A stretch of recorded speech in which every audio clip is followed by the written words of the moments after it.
머니 포커스. 네, 이 매주 어렵고 딱딱한 경제 대신 이 소설보다 더 흥미진진한 이야기로 여러분들의 경제 상식을 채워드리는 시간이죠. 오늘도 우리에게 좀 엄청난 경제 통찰을 전해주실 EMP 공동 대표인 에릭나 대표님 모셨습니다. 대표님 안녕하세요. 네, 안녕하세요. 반갑습니다. 지난 시간에는 평생 월급 통장이라고 불리는 어뉴이티에 대해서 얘기를 나눠봤는데요. 오늘도 조금 분위기를 바꿔보겠습니다. 저는 투자를 할 때 최신 경제 뉴스나 시장의 동향도 중요하지만 역사책을 더 자주 들여다보는 편인데요. 왜냐하면 기술은 변해도 인간은 잘 변하지 않기 때문입니다. 실제 심리학에서는 인간은 변하지 않는 것은 변화에 엄청난 정신적 에너지가 소모되기 때문에 안 변하는 쪽으로 선택을 한다고 합니다. 인간을 바꾸려면 성격을 바꾸려 하기보다는 그 사람이 처한 환경과 시스템을 바꾸는 것이 과학적으로 훨씬 효과적이라고 하네요. 참 흥미로운 심리학 같은데 솔직히 많은 공감이 가는 부분입니다. 그래서 오늘은 역사는 반복된다는 주제로 300년 전 영국에서 벌어진 남해 회사 버블 이야기를 한번 해볼까 합니다. 네, 그럼 300년 전 이야기인데 아직 투자 교훈으로 자주 언급되는 이유가 있습니까? 네, 있습니다. 이 투자 시장을 움직이는 가장 강력한 힘은 기업 실적도 있겠지만 그것보다는 또 경제 지표도 있겠지만 그건 아니고요. 바로 인간의 탐욕과 공포라고 할 수 있는데요. 그리고 그 감정은 300년 전이나 지금이나 거의 똑같습니다. 그래서 남해 회사 버블은 오늘날 투자자들에게도 여전히 살아있는 교과서라고 할 수 있죠. 네, 살아있는 교과서라고 할 수 있는 이 남해 회사. 먼저 남해 회사가 뭔지 알아봐야 될 것 같습니다. 네네. 시간을 1720년 영국으로 돌려보겠습니다. 당시 영국에는 남해회사 사우스시 컴퍼니라는 회사가 있었는데요. 이 회사는 남아메리카 지역에 무역 독점권을 받았다고 홍보를 했죠. 당시 사람들은 남미에 가기만 하면 금과 은이 쏟아져 나온다고 믿었는데요. 지금으로 치면 AI 혁명이나 우주산업, 신약 개발 같은 엄청난 성장 스토리였죠. 사람들은 이 회사가 영국 역사상 가장 위대한 기업이 될 것이라고 믿기 시작했습니다. 이러한 소문이 퍼지기 시작하면서 당연히 남해 회사 주가는 폭등을 하기 시작했죠. 불과 몇 달 만에 100파운드에서 1000파운드까지 치솟습니다. 무려 10배를 상승한 것이죠. 그러자 영국 전역이 투자 열풍에 휩싸였는데요. 제가 지난번에 말씀드렸던 튤립 광풍이나 캘리포니아의 골드러시처럼 이번에는 이 회사의 주식을 귀족도 사고 상인도 사고 일반 시민도 엄청나게 샀죠. 심지어 당시에는 앞으로 무슨 사업을 할지 아직 정해지지도 않았는데 엄청난 사업을 할 예정인 회사라는 황당한 얘기가 돌아서 엄청난 돈을 끌어모았다는 기록이 있습니다. 그 정도로 광기가 돌았다고 보시면 됩니다. 그래서 남해 회사는 이 남아메리카의 무역 사업이 잘 됐어요? 여기서 제가 이 남해 회사의 정체를 좀 알려드릴게요. 네. 남해 회사는 표면적으로 남아메리카 지역과의 노예 무역 및 독점 무역권을 가진 공기업처럼 출범을 했는데요. 하지만 당시 남미의 무역권은 영국과 적대적 관계였던 스페인이 꽉 잡고 있었기 때문에 남해 회사는 실제로 정상적인 무역을 한 능력이 전혀 없었죠. 이 회사의 진짜 목적과 본질은 무역회사가 아니라 정부 부채를 돌려막기 위한 하나의 그냥 금융 대행사였던 겁니다. 영국 정부는 엄청난 전쟁 빚을 청산하기 위해서 남해 회사를 세우고 국채를 가진 사람들에게 국채를 반납하면 대신 대박이 날 남해 회사 주식으로 바꿔주겠다면서 벌인 하나의 사기극이라고 볼 수 있습니다. 네, 그런데 여기서 우리가 잘 알고 있는 천재 물리학자 뉴턴이 등장을 한다고요. 네, 맞습니다.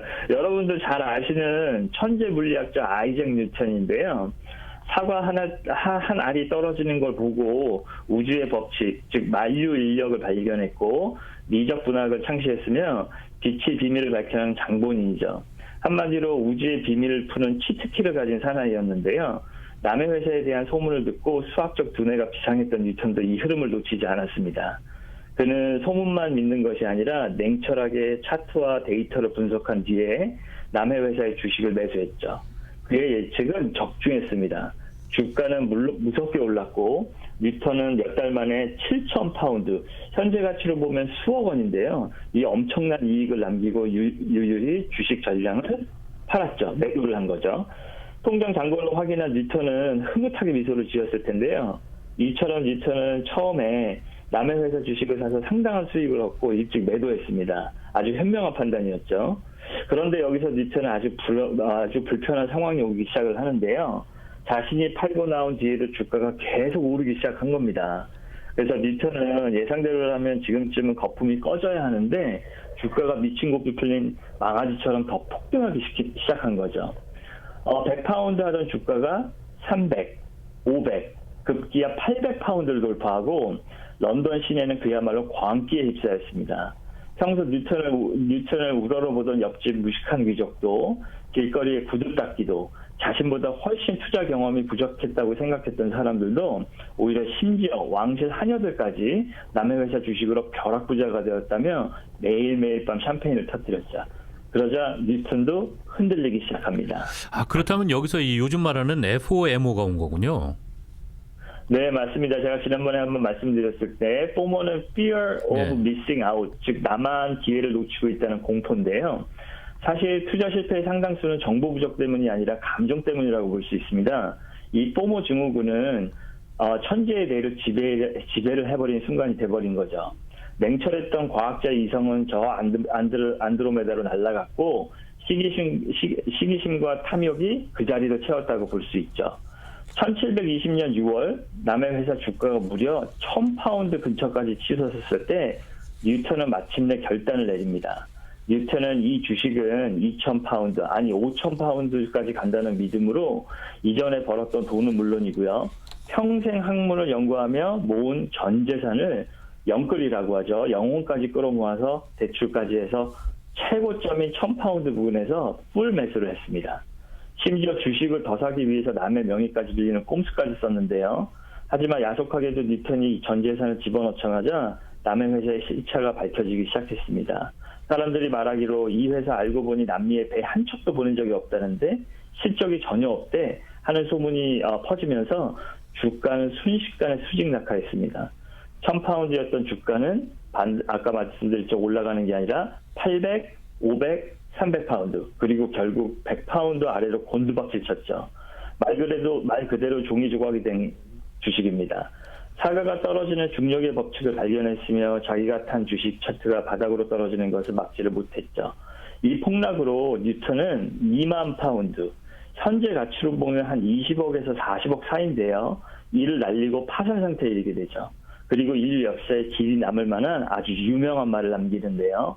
나는 우주 전체의 움직임은 계산할 수 있지만 인간의 광기는 계산할 수 없다라는 말을 남겼습니다. 정말 투자의 본질을 보여주는 말 같습니다. 네, 그렇죠. 이 투자에서 성공하려면 미래를 맞추는 능력보다는 자신의 감정을 통제하는 능력이 정말 중요합니다.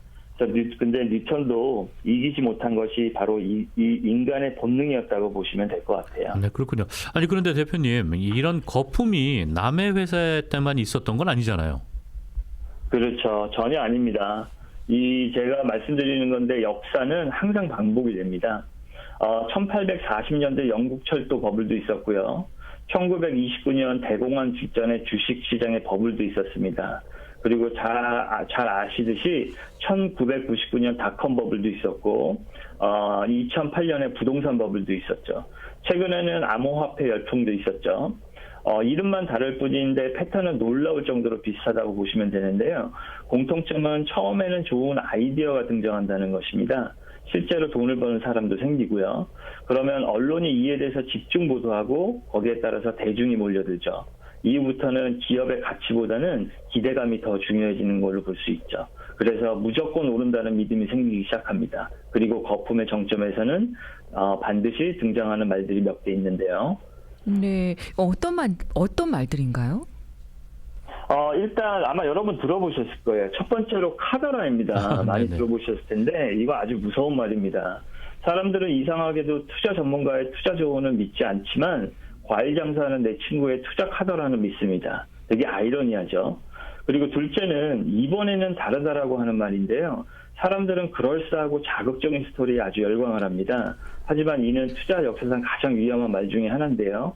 새로운 기술이 나왔으니 과거 법칙은 적용되지 않는다.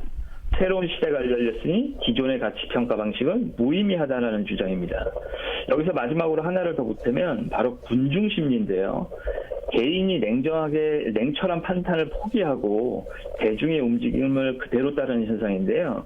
수많은 사람이 한 방향으로 뛰어가면 저기 내 생각과 다른 무언가가 엄청난 비밀이 있을 거야 라는 것을 믿으면서 어떻게 보면 맹목적으로 그 무리에 합류를 하죠. 네, 사실 요즘 AI 이야기를 들을 때도 좀 비슷한 이야기가 나오는 것 같습니다. 네, 맞습니다. 하지만 여기서 중요한 것은 이 AI는 거품이 아니라는 뜻입니다.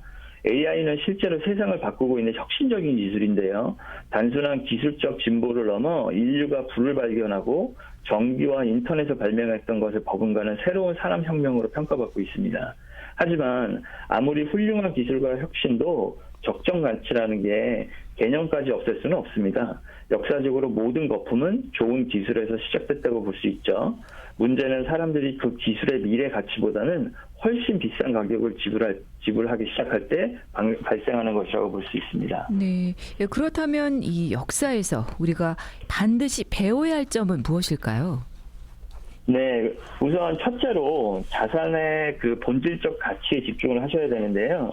기업이라면 실제로 돈을 벌고 있는지, 부동산이라면 실제 현금 흐름이 있는지를 봐야 하고요. 둘째, 공포의 순간을 꼭 기억하셔야 됩니다. 대공황 때도, 금융위기 때도, 코로나로 인한 폭락장 때도 사람들이 세상이 끝났다고 생각했었죠. 하지만 역사는 결국 우량자산이 회복됐다는 사실을 보여줄 수 있다고 보는데요. 그 다음에 마지막으로 세 번째는 아까 말씀드린 포모를 경계해야 됩니다. 남들이 돈 번다고 해서 따라가는 순간 가장 위험하다고 볼 수 있고, 말씀드린 카더라와 군중 심리도 좀 조심을 좀 하셔야 될 것 같습니다. 네, 그럼 오늘 방송을 들은 청취자분들이 당장 실천할 수 있는 방법도 있을까요? 네, 있습니다. 오늘 바로 집에 가셔서 본인의 투자 계좌를 한번 열어보시기 바랍니다. 그리고 보유 중인 자산마다 내가 이것을 왜 갖고 있지?를 한번 적어보시기 바랍니다. 만약 설명이 안 된다면 다시 생각해 볼 필요가 있죠. 과일 장사는 친구가 추천해서 샀는지, 아니면 유튜브에서 좋다고 해서 샀는지, 아니면 정말 스스로 분석하고 투자한 것인지 한번 점검해 보셨으면 좋겠어요. 예, 가지고 있는 이 포트폴리오에 대해서 리뷰를 해보라는 그런 말씀이신 거죠? 네, 그렇죠.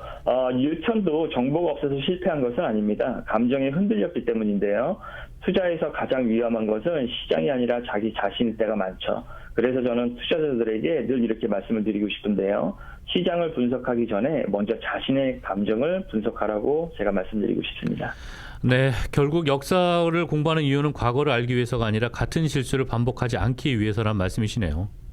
네, 맞습니다. 투자의 역사는 결국 인간 심리의 역사라고 보시면 됩니다. 그리고 시장에서 오래 남는 사람은 미래를 완벽하게 맞히는 사람이 아니라 탐욕과 공포를 관리하는 것이라고 볼 수 있죠.